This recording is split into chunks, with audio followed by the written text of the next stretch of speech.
Pleased to present Austin Faith Dialogue, brought to you by the Austin Metropolitan Ministries. In the weeks ahead, you will see these and other programs by various denominations.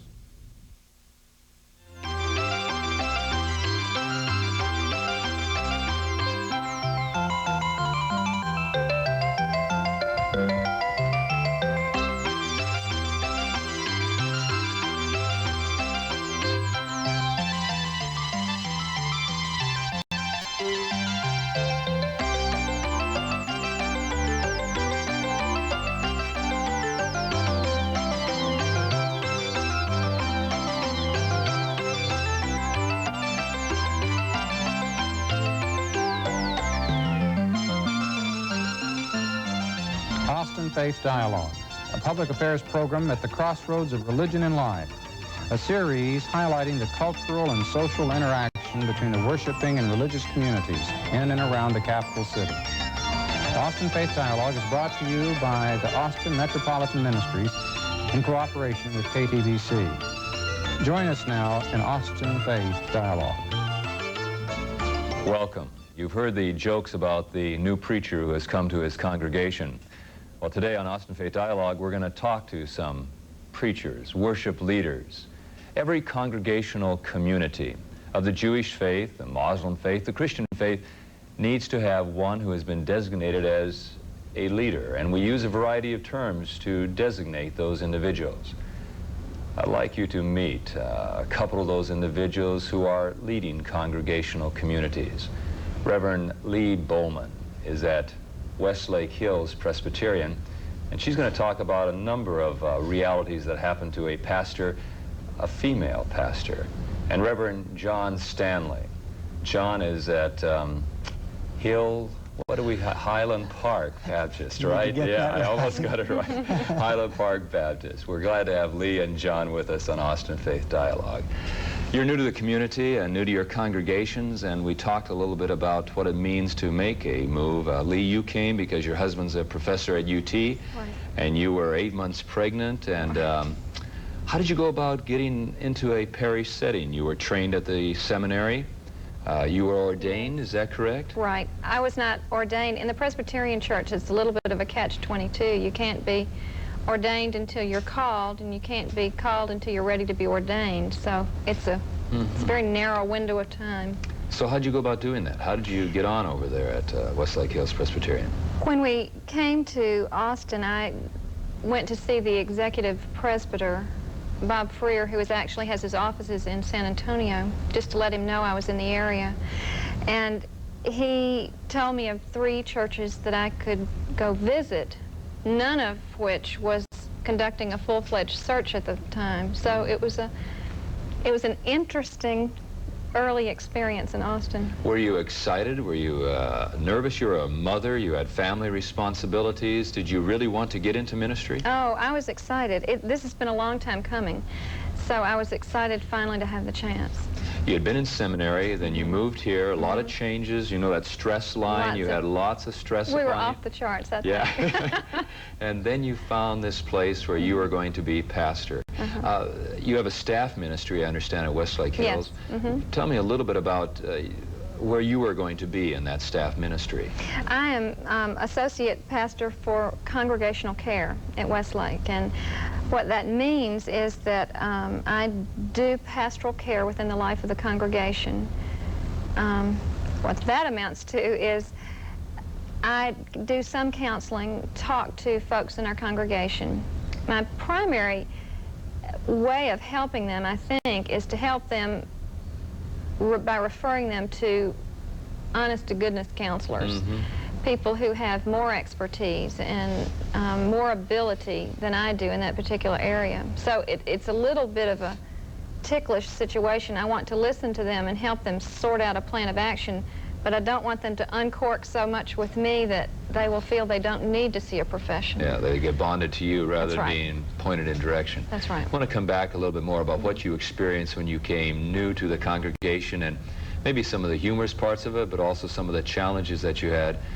John, you came out of another parish. You were serving another congregation, had been there 5 years, and as you thought about change, it wasn't a matter of, as in Lee's situation where her husband was coming to be a university professor, you were Were you looking for another call? Did they come looking for you? How did that all happen? Yeah, when I heard her speak of going through the presbyter and the executive in the denomination, I thought of a story my wife's grandfather tells.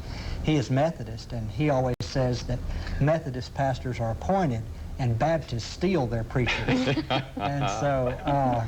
all the Baptists watching it say, that's one of our own right there. Right. Honesty, always honest. Yeah, well, the process in a free church pastor going to another congregation is... Wait a minute, free church, what do you mean by that? Well, I'm talking about churches that are governed at the congregational level. I understand. Okay. Over which there is no denominational authority. I see. And in Baptist churches, the local congregation is the highest authority that can be appealed to. But I guess a good simile would be to say it's like a dating and marriage situation where a congregation who needs a pastor and a pastor who may be entertaining a move get together, oftentimes through kind of informal links, as a dating situation often happens. And there was a long process that I went through beginning in January last year, and I moved onto the field in August, so it was an 8-month process of conversations with Highland Park. As you considered, John, moving, leaving the other congregation and coming to a new congregation, were there things you were looking for so that viewers of this program might say, our congregation is without a pastor, or our congregation is looking for a pastor? What were some of the things you, entertaining the idea of going to a new congregation, what were some of the things you were looking for? I think I really wanted a congregation that I felt like matched with me, and its purposes in ministry were similar to the things that I wanted to pursue myself. So I think some compatibility was an issue. I didn't want a congregation that's fighting. Yes.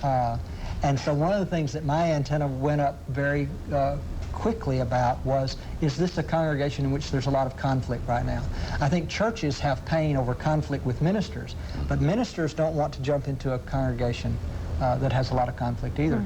And so I asked myself, do these people like each other? And I said, that's one of the things that really occurred to me early on. These people really do like each other, and they want to be support for each other. So you felt as you visited with them that the community itself, the congregational family, that they had a rapport, that they had a sense of mission and identity of who they were and are and what they were going to be about, and that you could bring something to that. Yeah. And I think, I don't want to put too much emphasis on style, but I think the Highland Park Church had a way of being Christian that fit my style. I'm somebody who needs a lot of freedom and openness and mutual respect and responsibility. That appealed to me, whereas another congregation might have wanted a real authoritarian leader, and that wouldn't have fit me.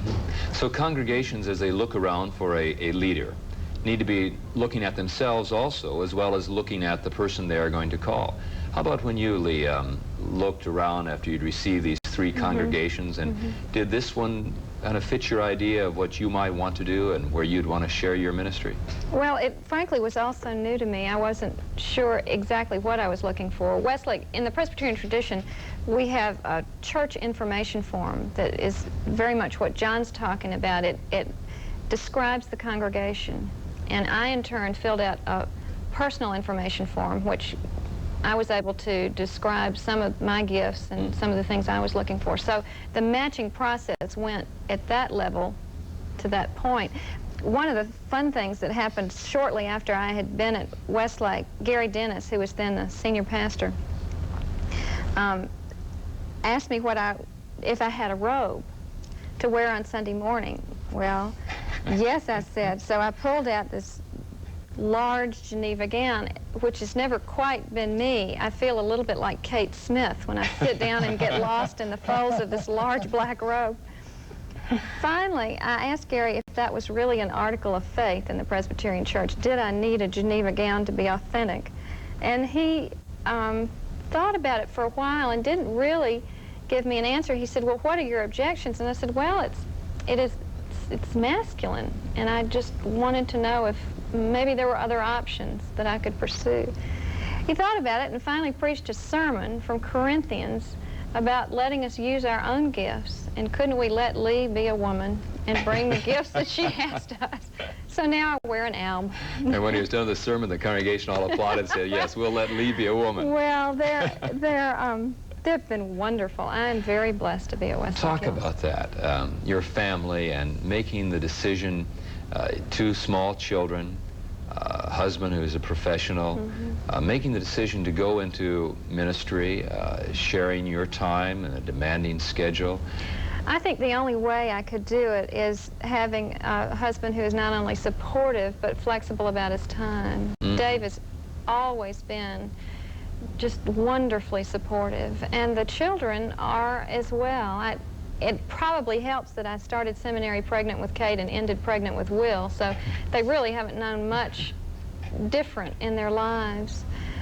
But they all are very excited about my ministry. They don't go to Westlake Hills, which is something of a departure. We had all communed at First Presbyterian Church here in town. It's near our home.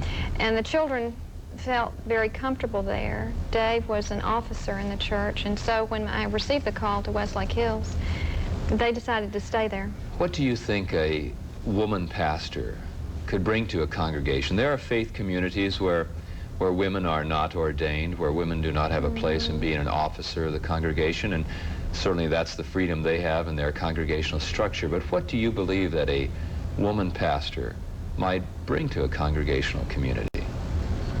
I know that maybe I could just add to that, Lee, is that in our Lutheran tradition, we've had women who have been ordained as pastors for the last 20+ years now. But there are parts of the Lutheran communion that do not ordain women. I think that there are some special gifts that could be brought. You brought your gifts as Lee, and the pastor said, can we allow Lee to be Lee? What do you think that for those who are watching the program who maybe are considering calling a pastor, to consider calling a woman pastor? I think I bring the gifts that God gave me, and those are, in a sense, not necessarily tied to my sexuality. It seems to me that having a man and a woman on staff represents the fullness of the created order. God created us male and female, and it's exciting to me to see that my femaleness can open people to God's mercy in a way that maleness by itself might not be able to. I'm not trying to claim special gifts as over against a male at all. There are nurturing, soft, concerned males. So I don't think it's necessarily a male-female I like what domain. you said, and John, how about you jumping in here? That balance of modeling. I've always thought in having women participating in worship leadership, in models to your daughter, for instance, or to my daughter, that's an option for them to consider as going into the full-time ordained ministry of the church. The most important thing to me is that women pastors allow themselves to be women pastors and not try to be men. The problem is we don't have a lot of role models to look at and to... That's pretty exciting too, though, because then you kind of blaze your own way. John, when you came, you left the former parish, and what about your family? I know that you have a wife and 3 daughters, and daughters are wonderful, aren't they, Pastor? Yeah. They're great. They really are. What about talking with the family to make that decision? That's kind of a traumatic move for a family to, you come in and say, I'm excited, we're going to a new congregation. Dad, do we have to? Did you go through any of that? Oh, I'll never forget 2 instances that were connected with our initially telling the children. The first time was at a supper meeting. We were sitting down at supper, and I said, we're going to Austin, and you get to ride on the airplane. And the whole idea of the airplane wasn't enough to put off some of the concerns. Does that mean I've got to leave my friends and my school? And as the process continued to open up, and as we discovered each other, the church and our family, it became more clear that we were leaving. And I'll never forget sitting on my oldest daughter's bed and her crying. And I said, "Why are you crying?" And she said, "Because I'm going to miss my friends." And I said, "I understand that. It makes you feel empty when you have to be away from your friends." I said, "But you do know that you'll get new friends." And she said, "Yeah, Daddy, but my new friends won't fill these empty places." Oh, beautiful. And she taught me something about the reality of grief and separation. And so that's a lot of what our family is up against. We also have the good fortune that a lot of times is not the case when pastors move, having been in a congregation we really loved and in which we were really loved. And so it was a difficult thing, but there's also excitement and adventure, and I'd say that's one of the overarching ideas in the faith that really moves me, is the whole idea of life being an adventure. I mean, from Abraham, it's been an adventure, and this whole moving process has been kind of like that, having a sense, a deep, almost inexplicable sense that God is asking us to move on, knowing that we don't have all the answers about it. I wish I could say, I know beyond a shadow of a doubt that this is the decision I'm supposed to make beforehand. I think call is often discerned in retrospect. But it is that adventure in me and in my wife. We traipsed across the globe to East Africa and spent our first 2 years of marriage as somewhat like Peace Corps volunteers. And I have a deep sense of adventure in me, and that's a part of what's drawn me to Austin. You had no family in Texas necessarily, or did you have relatives here also that maybe would be having their arms open to you? No, we really are coming to a city where we have one family who were our friends before we came here. I was her pastor a year ago, and they moved to Austin with another job a year ago, and so they were here a year before us. And so they were the only people we knew. I do have a friend who's in Lubbock, and it's not Austin, but he's in Lubbock, and he says everybody's got to do time in Texas. so I'm doing my time in Texas. Well, we're really glad that you're here. I want to pursue that idea of call. You said in retrospect you see maybe the hand of God, the sense of call. Do you realize that the call is a call to a congregation, or to a call to faithfulness, to a call to adventure? How about you? Did you receive a call from Westlake Hills Presbyterian? In a formal sense, yes, I did. I think the call I experienced in my own relationship with God was a call to faithfulness and to an understanding that wherever, my sense is that God doesn't necessarily call me to a particular place, but to be faithful so that God can work in and through me. How about I would like to, I think I'm a bit more of the mystic on that. I think there is something, I want to claim a little more of that specificity. There was something when I got the first information from Highland Park Church, I thought, this is a place that seems right. There's that sense of rightness about this one place. Now, I'm not saying that I couldn't have been happy somewhere else. Or that you weren't happy in the previous parish, right? Right. But I also want to say that there was something about this particular congregation that I think God's mysterious working and timing was a part of. I don't think you can put that in a petri dish. But a part of your life and right for you. And what you're saying, after visiting with the children and your wife, that was a right decision to make. It wasn't going to East Africa. It was coming west to Texas. And there was a real specific kind of beckoning to me. It was a beckoning. When you came, did they have receptions for you? Was there some sort of, I know in some traditions they have what they call a pounding. Does that sound strange maybe to you? Have you heard of that before? Heard of that, yes. Pounding, and maybe they bring a pound of flour or a pound of this or a pound of that. We still have bags of sugar in the cabinets that we've not yet used. Which is a real advantage for a parish community. Pastor Kunz, I think you both alluded to that. You have kind of a built-in family. People are saying, we wanted you to come, and we're glad you're here, and that type of thing.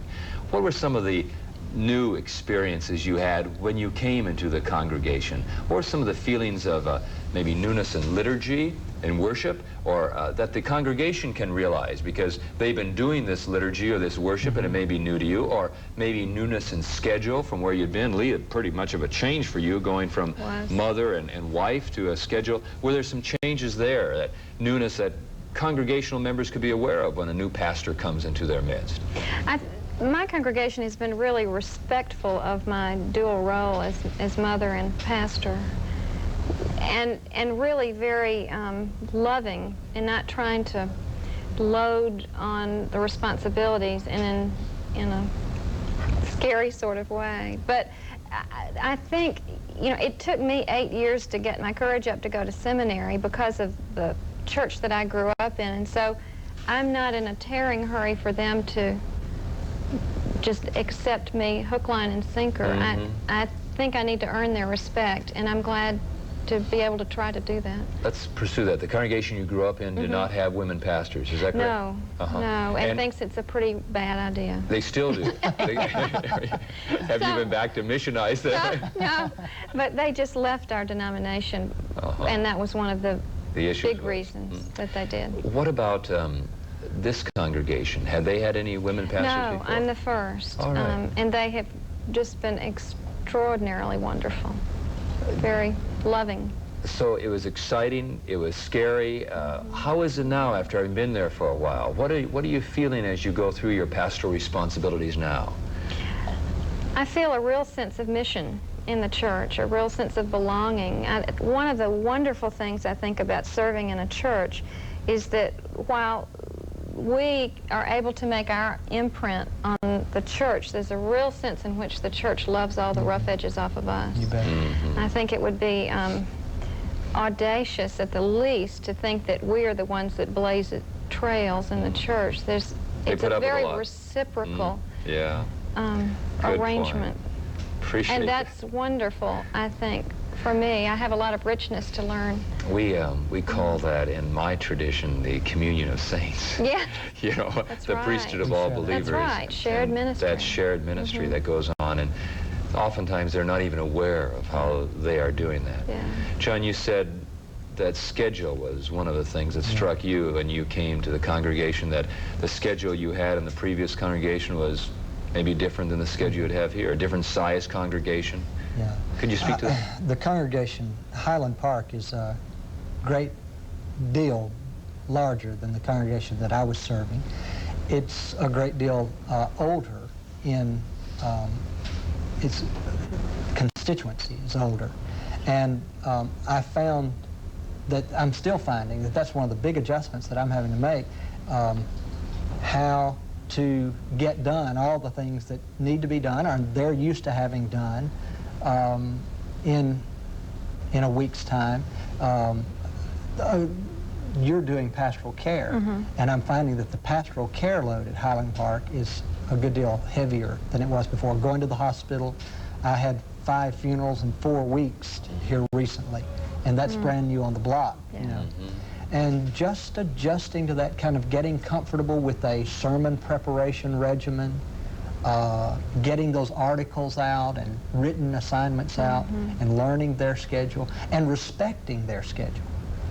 It's a part of that communion of saints is understanding that these people have been church in this place for decades, and they've been doing quite fine.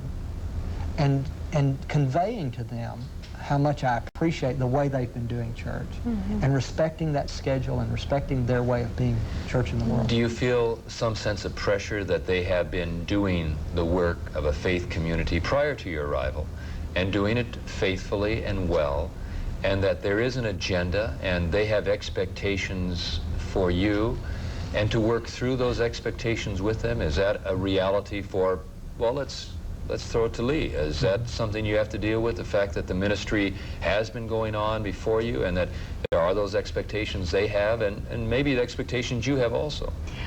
To a certain extent it's true, insofar as pastoral care was a field that was well done at Westlake before I arrived. The difference is that my style is very different. And I think because I'm a woman, that works a sense in my favor. There's just never been a woman there before, and so the way I go about things is a bit different. I'd like to maybe emphasize that it's important as congregations think about new pastors coming, that to be aware of the fact that the style will be different. Yeah.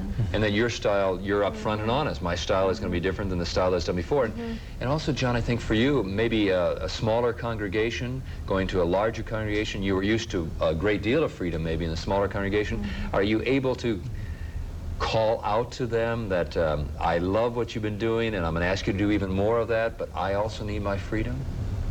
Well, that's one of the things that we talked about in the whole call process. I mean, that ground was covered very well by that committee of laypersons who asked me to come and be the pastor. But I think Highland Park has a long tradition of treating its pastors with a great deal of openness and giving them lots of room. And so it is an issue. At the same time, there are things that how do you say, there are things that you know ought to be done, and there are some other things that better get done. And, Good distinction. and sometimes discerning what those are, because some of the things I think I'd better get done, they may not care about so much. And there may be some things I don't know about that they very well expect to be done. And so it's that whole process of learning each other. It's like taking a new wife home Or a new husband. or a new husband home and finding out what it's like to live together. Yeah, there is that sense of marriage between the two, right? Yeah. And growing in that and finding that faith reality as being a part of both experiences, what you had in the past and what you're experiencing now. Reverend John Stanley, what are you excited about in being new in Austin and being new in your new congregation, your old new congregation? Well, I am in a congregation that is very committed to making a difference in the city. We're moving toward doing more hands-on work with Habitat for Humanity, a housing ministry for the working poor. We are already moving toward a sister relationship with a predominantly black Baptist church in East Austin. We want to do some joint ministry there. Yeah. I think being a part of the Austin ecumenical community, Highland Park has been involved in that, and this week we were at the interfaith Thanksgiving service over at Agudas Achim. And I'm glad you mentioned AMM, because that's really the group that puts on this program. Right. And Lee, we thank you and your congregation, and John and your congregation, for having the wisdom of bringing you all to us. And we hope all of you watching Austin Faith Dialogue will be there to love, support, cajole, encourage, and share life and faith with your clergy leaders. Thanks for watching Austin Faith Dialogue. Peace be with you.